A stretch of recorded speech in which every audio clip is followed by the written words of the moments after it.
Let's talk about a tool that the Special Operations community and U.S. military use to ensure that subordinates have plenty of time to prepare for and plan for upcoming missions. It's called the 1/3, 2/3 rule.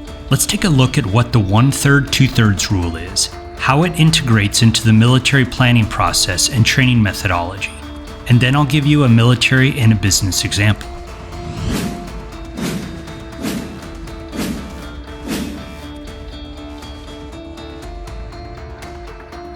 We've all been given a last-minute order that severely disrupts what you're doing and doesn't give you time to set the conditions for success. It's never fun to be jerked around by your boss or higher headquarters. Stop what you're doing right now and do this instead.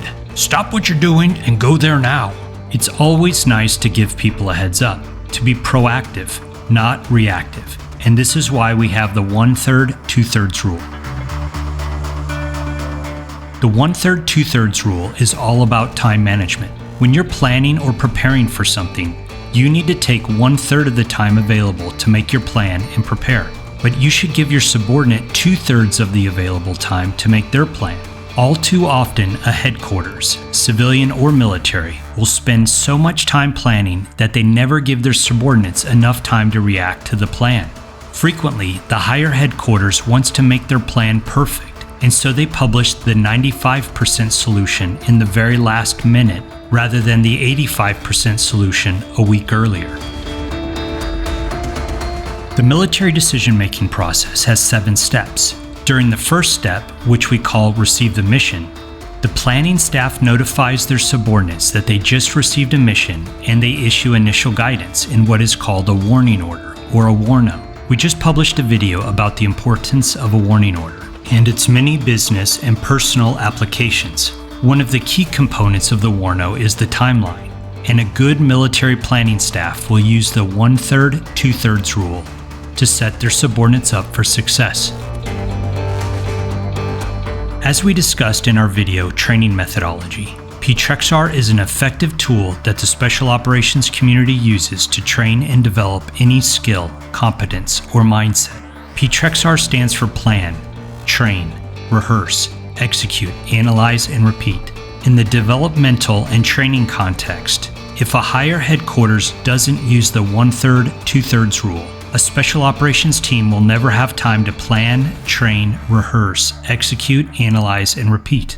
In the military, we like to be deliberate about making our training plans. But if you don't give your subordinates sufficient time to plan for their own training, they will never maximize growth and development.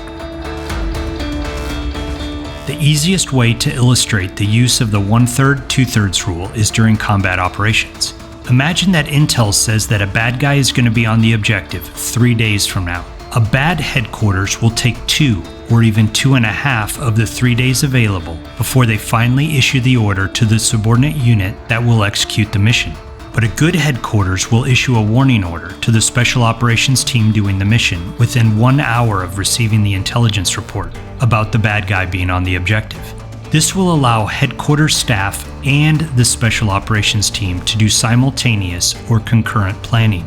A good headquarters will issue their op order the first day so that the Special Operations team has the remaining 2 days to plan, rehearse, and then stage for the mission. Imagine that it's Monday morning and a business identifies a welding flaw in a product and needs to figure out how to update that product before it's shipped to retail stores Friday afternoon. A bad headquarters will spend 2 or 3 or even 4 days making the plan about what to change, which gives the production team only a few hours to react and implement the changes. But a good headquarters, as soon as it identifies the flaw in the product, gives the production team a heads up that they are going to need to make some changes to the product. This heads up, or warno, allows the production team to do simultaneous or concurrent planning. The headquarters takes 1 day to plan and issues the change requirements Tuesday morning. This in turn gives the production team 3.5 days to react. They can make their own plan on how to reprogram or replace the robot that is making the faulty welds. They will have time to make samples and conduct quality control to ensure that the product is perfect. The 1/3, 2/3 rule is a great way to ensure that you don't accidentally spend all of the time available making the perfect plan that never has time to be implemented. So the next time you're under time pressure to get something done, don't forget to send a heads up or a warning order to your subordinates, and then take 1/3 of the time available for your planning and give 2/3 of the time available to your subordinates for their planning and preparation. Let me know what you think and when you've successfully used the 1/3, 2/3 rule in the comments below. Thanks for watching. Don't forget to subscribe if you want to join my Life as a Special Operations team, and to forward this video to a friend who needs to see it. Life is a special operation. Are you ready for it?